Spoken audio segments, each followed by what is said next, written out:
56 bougies pour la Côte d'Ivoire. Le pays commémore ce 7 août l'anniversaire de son accession à l'indépendance. Les festivités ont eu lieu ce matin sur l'esplanade du palais présidentiel. À suivre également dans ce journal la dédicace d'un recueil de poèmes. L'écrivain Mathurin Agodio y célèbre les grandes figures ivoiriennes d'hier à aujourd'hui. Les électeurs thaïlandais ont approuvé aujourd'hui une nouvelle constitution. Elle devrait permettre l'organisation d'élections pour fin 2017 sous contrôle des militaires. Bonsoir à tous et merci en ce jour spécial de vous informer sur RTI2. La Côte d'Ivoire commémore donc ce 7 août le 56e anniversaire de son accession à l'indépendance. La célébration officielle c'était ce matin sur l'esplanade du palais présidentiel en présence du chef de l'État Alassane Ouattara et des présidents d'institutions, des ministres, des chefs coutumiers et religieux. Les festivités ont été ponctuées par la prise d'armes suivie du traditionnel défilé militaire. Par ailleurs, 22 personnalités au total issues de divers secteurs d'activité ont été distinguées par la grande chancelière Henriette Dagri-Diabaté. Elles ont été faites soit commandeurs, soit officiers dans l'ordre national. Parmi elles, le directeur général de la RTI, Amadou Bakayoko, qui a été fait officier dans l'ordre national. Le point d'orgue des festivités de la fête nationale, c'est bien le traditionnel défilé militaire des différentes forces armées de la gendarmerie, de la police, des douanes et des eaux et forêts. Et pour la première fois, un détachement de l'Office des parcs et réserves y participe. À noter, aux côtés de l'armée ivoirienne, les troupes du contingent togolais de l'ONUCI et la participation au défilé cette année d'un détachement du bataillon spécial amphibie des forces armées du Cameroun, pays invité. Jérôme Fiaboula. Le 7 août, un rendez-vous à ne pas rater pour les forces militaires et paramilitaires ivoiriennes. Ces forces dans toutes leurs composantes, plus celles venues de l'étranger, notamment du Cameroun, qui constituent une particularité cette année, ont pris d'assaut ce dimanche l'esplanade du palais présidentiel en vue de leur participation à la célébration du 56e anniversaire de l'indépendance de la Côte d'Ivoire.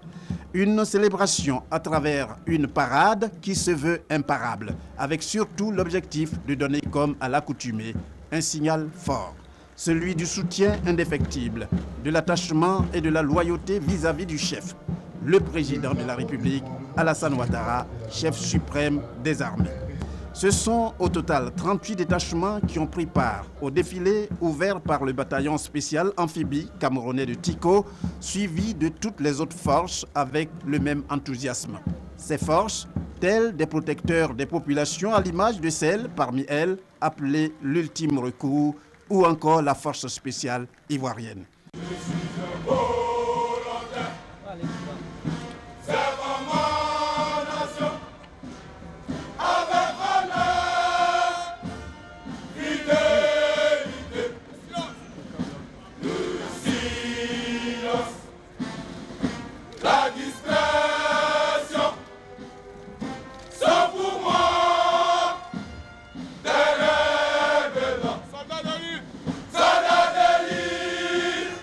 Et pour clôturer, le passage de la garde républicaine avec ce qu'elle a de très particulier, le chant en baoulé, bété et dioula pour rendre hommage au président Ado, comme c'était le cas avec ses prédécesseurs.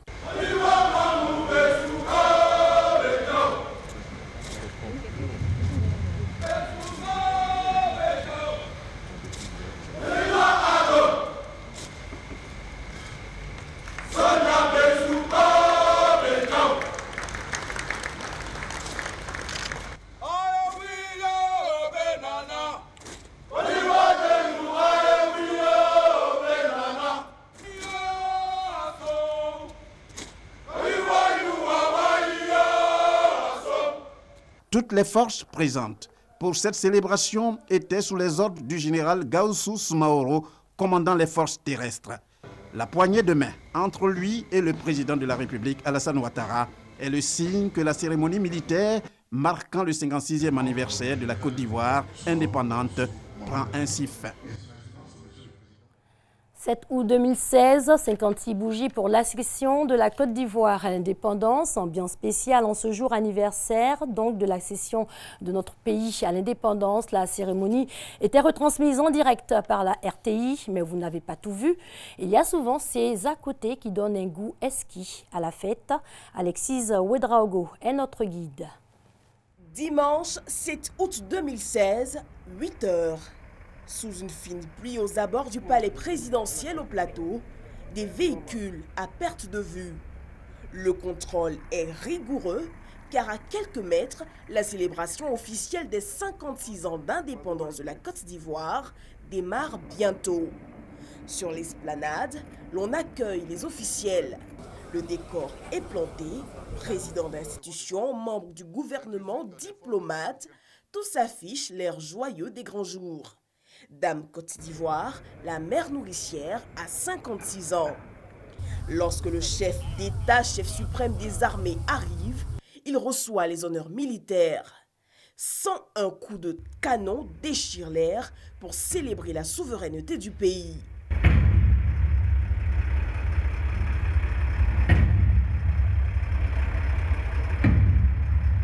Le défilé des forces est solennel, souvent chargé d'émotions sur des paroles fortes.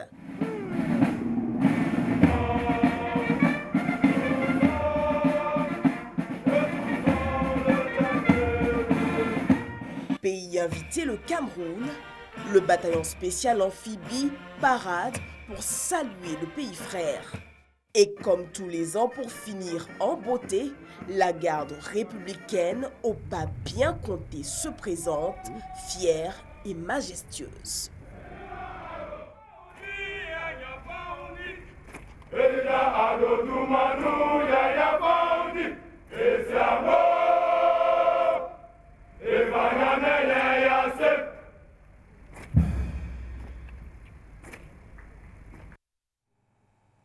L'acrostiche comme on l'aime, c'est le recueil de poèmes de l'écrivain, enseignant Mathurin Agodiau. Il y célèbre les grandes figures ivoiriennes d'hier à aujourd'hui. Au nom de ces grandes personnalités, Félix Houphouët-Boigny, bien évidemment. Quand les premières lettres ou les mots en début de vers donnent sens et vie au discours, nous sommes en plein dans le procédé de style, l'acrostiche. On peut le définir ainsi. Un poème particulier qui a une vocation apologétique, une apologie faite à un individu à partir des initiales de son nom. C'est une forme d'écriture qui date de très longtemps, hein, depuis Guillaume Apollinaire. Un poème ou une série de strophes donc.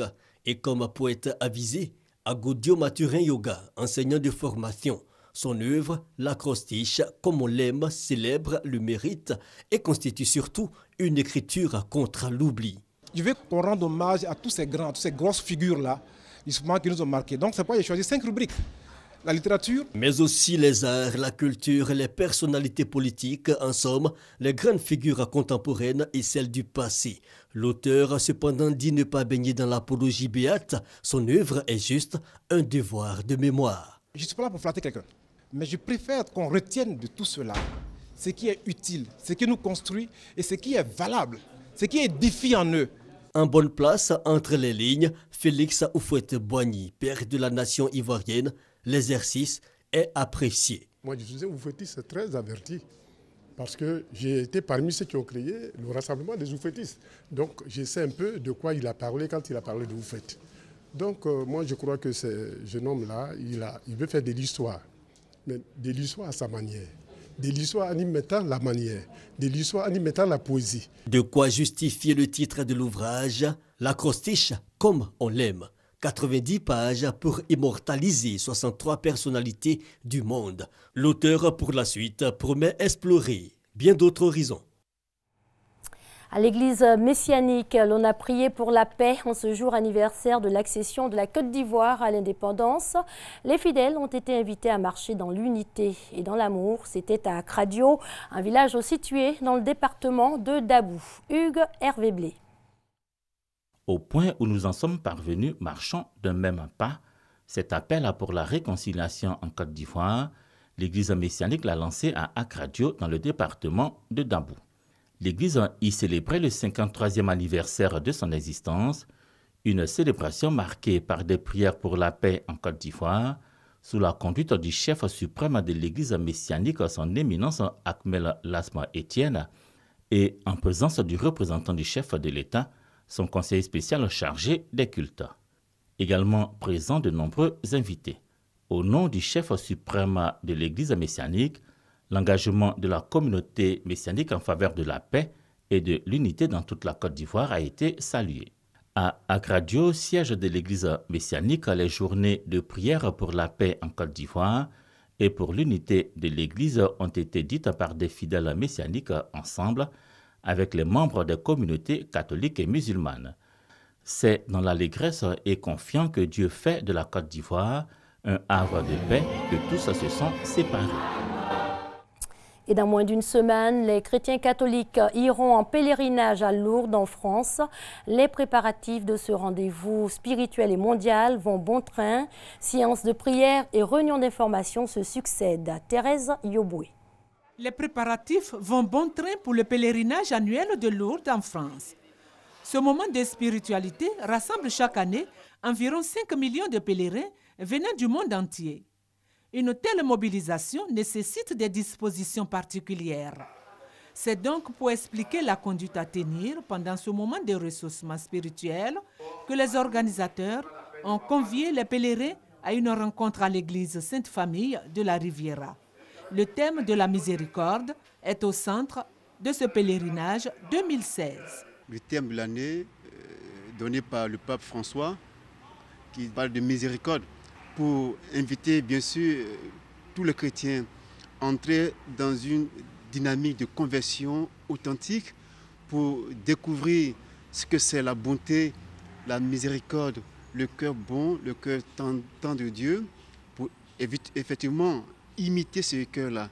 Parce que vu un peu tout ce que nous vivons aujourd'hui comme atrocité, comme guerre, comme méchanceté, comme égoïsme, il était bon que cette année, on puisse, tout chrétien, croyant ou non croyant, épouser ce thème-là pour en faire quelque chose de noble. La rencontre a été marquée par des confessions et une célébration eucharistique. Le Père célébrant a, à cette occasion, invité les fidèles à abandonner leurs vieilles habitudes, les calomnies, la méchanceté, l'égoïsme, mais à faire miséricorde comme le Christ miséricordieux. Hors de chez nous, en image, la Thaïlande dit oui à une nouvelle constitution. 62% des votants ont approuvé aujourd'hui, dans le cadre d'un référendum, le projet qui doit permettre l'organisation de nouvelles élections pour fin 2017. Ce sera sous contrôle étroit des militaires. On reste en Thaïlande, où près de Bangkok, un village au s'éclaire au fumier. Padang est un village pionnier en matière d'énergie renouvelable dans un pays très dépendant des énergies fossiles. Regardez. Au fond de la jungle thaïlandaise, un village à l'avant-garde de la révolution énergétique. Padang n'est pas relié au réseau national d'électricité. Alors, depuis quelques années, les villageois ont pris les choses en main. Aujourd'hui, il s'éclaire grâce à des panneaux solaires et à des réservoirs de biogaz alimentés à la bouse de vache. Au départ, les gens qui n'avaient pas rejoint le réseau ou qui n'avaient pas vu comment on faisait disaient qu'on était fou d'utiliser de la bouse de vache pour faire du gaz. Mais ensuite, ils ont été jaloux de notre succès. Posé dans de grands réservoirs, le fumier et les déchets se décomposent et créent du méthane, qui alimente notamment les petits poêles de cuisine des maisons. Ils sont une centaine à en profiter dans le village. Nous cultivons nos légumes pour les manger. Nous avons notre propre électricité et nous dépendons de personne. Nous prenons en charge notre bien-être et nous faisons les choses nous-mêmes. Je suis très fier de cela. Le contraste est saisissant avec le reste de la Thaïlande, et notamment Bangkok, où certains immenses centres commerciaux consomment plus d'énergie que des provinces entières. L'écrasante majorité de l'électricité est issue du pétrole, du charbon ou du gaz, malgré d'abondantes ressources renouvelables dans le pays. Mais le gouvernement a prévu de doubler la part de l'énergie verte pour atteindre 25% d'ici 5 ans. Le monde est prêt pour que l'homme produise immédiatement des énergies renouvelables, grâce au vent, au soleil, à la biomasse, au biogaz. Si les Thaïlandais hésitent encore à le faire, il suffit qu'ils regardent l'exemple de Padang.